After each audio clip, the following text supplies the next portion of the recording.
Stress. Anybody got any? Okay. I previewed that little clip with the millennial, and they even got it, okay? I asked Cheryl, I said, I got to ask a question. I said, I'm old, I got to know what's kind of, what does this tell you? And she goes, that's how I feel in life. Oh, this is easy, I can handle it. And yeah, there you are. I mean, anybody besides me got stress in your life? I mean, it's universal. Doesn't matter if you're 99 or 19, okay? I think about there you start realizing stress. And this morning, guys, I'm gonna speak to you out of my brokenness, okay? Out of where I've been. And on Thursday afternoon, I think if you had to talk to my wife, she is ready to leave me, okay? Yeah, it was not good, okay? I was trying to write 2 sermons. I was stressed beyond, more than I think I have been in months. And it was just like that little clip. You know, somebody walked in and said, speed her up, and here it comes. And and everything that was coming across my plate is important. On Monday, I had a wonderful meeting. I want to encourage, we have started a new Bible study. Is it Tuesdays at 2? Tuesdays at 2, okay? And they call themselves the Senior Saints, okay? All right, it's the S&S Club, okay? We're gonna shorten it down, but we have a growing group of seniors, and they're coming together at Tuesday at 2 for little snacks and stuff, and a little Bible study and a time of fellowship, and was having the meeting with them, planning and talking about it, and Lisa walks in and says, Curtis, you got something you got to deal with. And I went from, I can handle this week, to having the news that a 24-year-old young man that I had led to Christ and baptized and had committed suicide. Yeah. And he was still on life support and that. So I went down on Tuesday and sat with his mother and his sister and his brother and her new husband, because in 2012, I had done her first husband, Todd Berry's funeral, as he died of brain cancer. And needless to say, I wasn't in a good place. And so I spent all day Wednesday planning to go back down Wednesday evening. That was my plan, was to go back down on Wednesday evening because they were going to take him off the ventilator. So my anxiety level's here. I'm going to be there when he physically passes away and hold the hand of his mother. And I get a call Tuesday morning that said that Riley had passed away in the night. And Tuesday evening when I left, I had a mom look at me with tears streaming down her face, grasping and searching for the why. And she said, Curtis, says, you were there and you held the hand when held my hand when Todd passed away. Will you be there and do Riley's service and be there for us? Tears streaming down my face. I said, yeah, I'll be there. Then life happened. So I was on Thursday, guys, I was so stressed. It was beyond what I thought I could bear. I had 2 sermons now that I had to write. I had to figure out how to stand before a congregation and give them hope.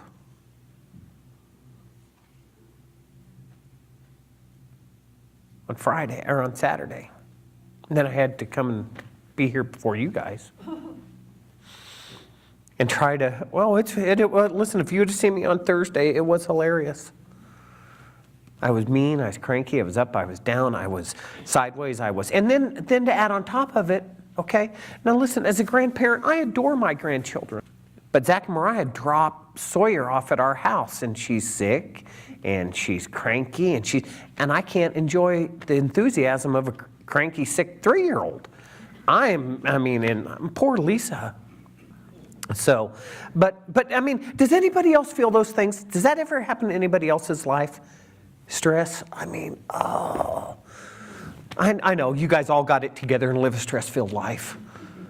Or a stressless life. Oh, yeah.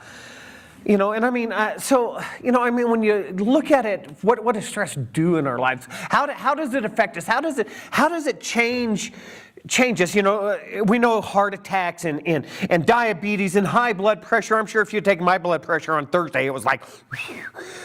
And so I laid there Thursday night and, can't sleep and so I got up and I just cried out to God, what do I do? Stress causes things like headaches and muscle pain and chest pain, fatigue. It changes your sex drive. It ruins everything in your life. Okay? I mean, it just destroys us. It causes angry outbursts. We got overeating. I mean, I lost 10 pounds and I've gained 10 pounds in the last week. I mean, it destroys us. And yet we all live with it. And so, listen, I've been a Christian now, it sounds strange, but for 40 years. Came to know Christ when I was 13. And you think I'd have this figured out. I'm supposed to be your pastor, right? I'm supposed to have all the answers and life together. Here, follow me, I'm perfect. Yeah. Okay, no, here, follow me, I'm broken. Okay, we'll figure it out together. And so I went to God's Word and I said, God, what do you got to say about this? Because if I don't figure this out soon, I'm going to have a heart attack. Okay, I'm going to weigh 600 pounds. My wife's going to divorce me. I mean, think about your life. How much different would it be if you could just do away with the stress? 50% if you could do away with 30% of your stress, how much difference would it make in your relationship with your wife, your kids, at work? I think it would be significant. And so, and I'll be honest, the Bible doesn't talk a lot about stress. You can't, go to your concordance in the back and look up stress. It's not there. It's just not. So did they live a stress-free life then? So I did the thing preachers do, you dig. And I came to my life verse, and I say this, and I think part of the problem is I've never put application to what I say. I've left it kind of hanging. But my life verse, and I don't know why, but, Jesus said in Matthew chapter 11, verse 28, Jesus said, "Come unto me, all who are weary and heavy laden, and I will give you rest." I will give you what? Rest. Rest, i.e., I'll give you less stress. I'll give you less stress. He says, "Take my yoke, let me teach you, because I am humble and gentle in heart, and you will find rest for your souls." Rest. That's what I want. And then it says, "For my yoke is easy to bear, and my burden I give you is light." And I'm thinking, dude, there ain't nothing light about this right now. Somebody lying. Anybody else with me? And the other verse that I found was, Peter, and I think of all people, Peter probably experienced a lot of stress brought on by his own choices, his own decisions, okay? Peter says, "So humble yourselves under the mighty power of God, and at the right time He will exalt you or lift you up in honor. Give all your worries and cares to God, for He cares for your soul." And you know what? Those are great words, but let's be honest. How's the practical application of that working in your life? I can tell you how it's working in mine. Okay, it's called heart attack. It's called obesity. It's called crankiness. Listen, when one of the other side effects of stress, guys, is lack of focus. Okay, for the ADD mind, we don't need any lack of focus. Okay, we're trying. So I mean, really, if we think about it, we're all struggling with it. You know, carrying our worries and our stress to God. Listen, here's the first thing we got to do, okay, is first, okay, when you're an addict, okay, you got to recognize your problem and confess it, okay? That's why they start out AA meetings and stuff like that. Hi, I'm Curtis, and I'm addicted to stress. Okay? We got to admit it. That's when Peter says, humble yourself. Humble yourself. Come to God and admit that you have stress in your life. Too often we think, well, I brought this on because of my own foolish decisions.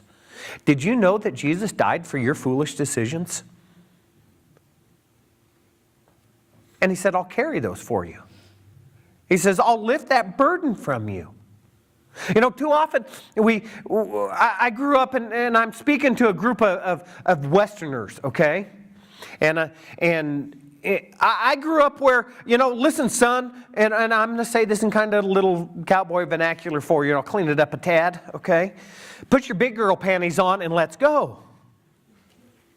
Man up. You can handle it. Let's be honest, I really can't. And neither can you. But yet that's what we're taught. And, you know, don't admit that you have a problem.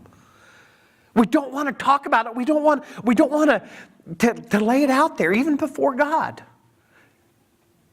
Listen, we just need to humble ourselves. And we just need to come to God. We need to come to God. But, you know, when we turn to Him and we call out, He meets us in that need. And we can let go of the anxiety and the angst that we have in us, and we can lay it, if you will, in the lap of Jesus and say, it's yours. And, you know, again, that sounds wonderful. But too often, you know what we end up doing? We end up submitting to the circumstances instead of submitting to the Lord, who is the Lord of those circumstances. And so I want to talk about and help us see right out of the Scripture. Because like I say, Jesus only talks once about that type of stress. You know, listen, you've got a heavy burden, bring it to me. All who are weary and heavy laden, just run to me with it. Like I said, there's not a lot talked about it. But I think one of the problems we have is we want to look up in the Bible and find a verse that says, do this when you have this. When you feel stressful, here it is. And one of the things I'm learning is not only are the words of Jesus important, but the things Jesus did and how He lived. And I keep talking, and I'm processing, and we're working through a sermon series because I keep saying, you know, we need to live like Jesus. We need to love like Jesus. We need to talk like Jesus. We need to be like Jesus. We need to give like. I keep going over these things. And I found myself, I wasn't living like Jesus. I wasn't living like Jesus. The first one I want us to look at, you know, it comes out of Mark chapter 1, and how He lived and how He got along. So we have one point, and I'm going to give you 3 applications to live out this one point. Okay? And you know, Jesus is getting ready to make a big decision. Okay? Eternity-changing decisions for all of us here. He's going to pick 12 guys out of hundreds that are following Him. He's going to pick 12 guys to make them apostles, to start the new church, to begin the movement, to start a revolution, and to bring the gospel to a lost world. Think that's a big decision? Listen, I got to make a decision on, you know, something every day, and some of them are a little bigger than others. This, I think, would be pretty big. So what does Jesus do? It says, before daybreak, He went up the next morning and got up and went out to an isolated place and prayed. Listen, the first thing we see Jesus doing when He's got stress of big decisions and things to do, He goes and gets alone with God. He gets alone with God and pours his heart out and listens there and sits and listens. And you know what I love? It says that he went to an isolated place. In Luke 5:16, it says he often withdrew to where? The wilderness. The wilderness to pray. Listen, we live in the most beautiful place in the entire world, okay? Except right now, okay? Let's be honest. Who's tired of the cold? Okay, it'd be 35 and snowing. I don't care. Just get it. Let's get. Yeah. But and listen, this is your pastor, okay? Hear me. Your pastor. You need to get alone with God every day. But yet you also need to get alone with God sometimes on days you just need release. We need to follow the example of Jesus. We need to get away and go to the mountains and go to the streams and go to the lakes and just get alone with God. So that we take out all the other voices, okay? The voices of radio and TV and kids and friends, and it's just you and God and the birds and the animals and the sound of silence in the forest. And just hear from God. Just hear from Him. The next thing I want to, when we want to reduce stress, we need to have that time to relax. To relax. Okay, now, this is somebody's going to say something to me, but did you know that Jesus was a party animal? He was. Now listen, when I get under stress, the last thing I want to do is go hang out with people and go to a party. In fact, I want to isolate myself and focus, okay, on me. And yet we see Jesus at not just once, just not twice. Jesus said this about himself. I, speaking of Jesus, the Son of Man, feast and drink. The Pharisees and the Sadducees were continually on him because they were saying, he's a glutton and a drunk. All he does is eat all the time. He's at every wedding. He's at every party. He hangs out. Listen, life was made to enjoy, not endure. The other night, I'll be 100% honest with you, and he's in San Francisco, so hopefully he won't listen to it today, okay? But last Friday, not this last Friday, the Friday before, Zach and Mariah came over to the house. I didn't want anybody at the house. See, stress takes us where we don't want to hang out with our grandkids. We don't want to hang out with our friends. And you know what? We sat around and we played Monopoly, okay? It's a stupid game. I lost. Hands down, done. But then we got to play spades. And we sat around the table and we laughed and we relaxed and we enjoyed ourselves. Listen, your pastor, and if we follow the example of our King, said, go and party. Go and relax with your friends. Make it intentional. Make it important. Do something other than sit around in your stress. Go party. Go enjoy life. Listen, it brought my heart such joy to absolutely kick the living dog snot out of Mariah and Lisa in spades. Zach and I cleaned the table. Then the following day, we cleaned the table with, Rod and I cleaned the table with Deanna and Lisa. It was awesome. Listen, and how many times don't we go do that? Listen, the most stressful day for a pastor, they think Monday, and it is, okay, because you got to deal with everything. But it's really Sunday because we have so much pressure put on us to be everything to everybody. And the last thing listen, okay, and this is sad. There shouldn't be that way. I should be so happy to be here. But when you've been stressed out, it's like, I hope nobody asks me to lunch. That's all, and it's like, no, let's go, let's have fun. Let me tell you some lies, and let's laugh at each other, and, we'll poke fun, and we'll have a blast. Okay, so Point one, get alone with God. Have your quiet time. The intimacy, begin that journey with Him. Pour it out. Step two, go and have fun. Laugh and enjoy life. Because listen, if you're too busy to get alone with God, you're too busy. Say, well, no, prioritize. Okay? Say, oh, I'm too busy to go to a party or go on vacation. Nope, listen, prioritize. No, listen, I know it's hard when you got kids and bills and all. No, listen, some of the best vacations aren't the extravagant ones. It's the ones when, you have a car or a truck and you got a tent and a sleeping bag and you just go. And it's hot dogs and chili. Then that gives you something else to laugh about a little later, okay? But the idea is that, guys, listen, we have to. But listen, Jesus also taught us one other thing about dealing with stress in our lives. We need each other. We need each other. You'd think if anybody had it figured out and all together, it was Jesus, right? But Jesus, on the night in which He was betrayed, went into a place called Gethsemane, the garden. And I know Jesus was stressed. Only place I really see Him stressed. Why do I know? Because He sweat drops of blood. Not only did He know His death was coming, but it was going to be His torture and His execution. He didn't close people off. He didn't push them away. He looked at the 12 and He said, my soul is crushed with grief to the point of death. Stay here and keep watch with me.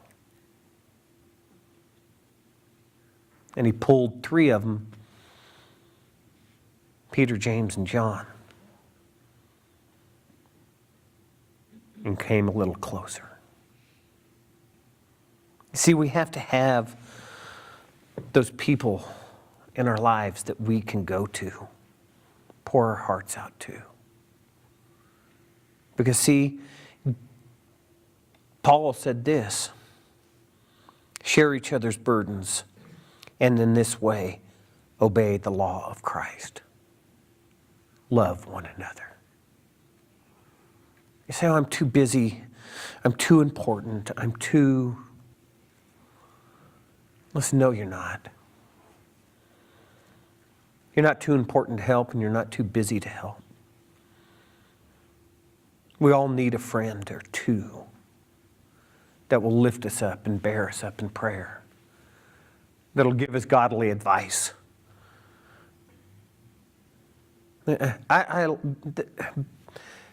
Bill, to me, has been a godsend. He's older than I am, okay? He's almost old enough to be my dad. And when I'm feeling stressed, he's the guy who just picks the phone up and says, hey, bud, I'm praying for you. A lot of times, oh, thanks, okay. And 20 minutes later, I phone him and say, oh, lay it out. When I'm plotting to destroy somebody, okay, whether it's up close or from afar, when I'm loading ammo and putting it, he's the guy who pulls me back when I'm brokenhearted. We need that friend. We need that small group that we can get together with. Stress. Can you imagine what it'd be like in your marriage? What it'd be like at work if you didn't have stress? If even 50% of it was cut off. Less heart attacks, less obesity, more drive for life. What would our church be like? What would our world be like? If we run to Jesus and run like Jesus.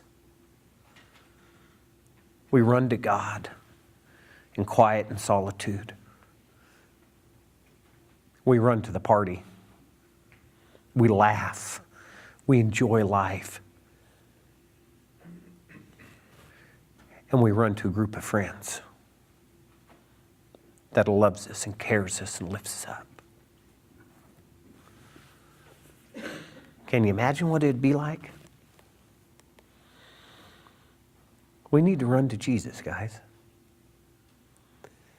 You know, sometimes I think we see that and it says, come unto me. I think I'm doing the text okay, and I'll check with Jack later to find out. Okay? But I think the better word in the English translation would be run. Run to Jesus. And cast your cares on him, for he cares for your soul. Share the burden with your brothers and sisters in laughter and in prayer. Listen, I need Jesus more than I need anything else. What I'm getting at, we just need each other too. And so Rod's going to come up and we're going to sing and be dismissed. And if anybody says anything to me, okay, I am going to absolutely throw a ringtail fit. This is 2 in a row. I finished 15 minutes early in Gateway, and I'm finishing 10 minutes early.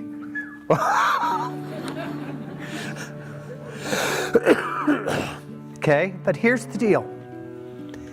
Just because I'm finishing 10 minutes early doesn't mean you get a 10-minute head start on the Presbyterians and the Methodists down at the restaurant, okay, at the buffet. It means that 10 minutes should be spent right here amongst ourselves, laughing and crying and poking fun at each other and being brothers and sisters, being the family of God, that we would bear one another's burdens. Maybe make at least today a little better because you made somebody chuckle. You lifted somebody up. Listen, let's run to Jesus. I like that Jared put up there. Maybe you've never began that journey with him. And today could be that first time you say, Jesus, I'm going to meet with you tomorrow. And you begin that journey. Maybe you're like me. You've been on that journey for 40 years. And you still have to be reminded. Listen. Run to the arms of Jesus. Run to the party. Run to your friends. That our burden would be light. And that stress will be taken away. And that we can be like Jesus.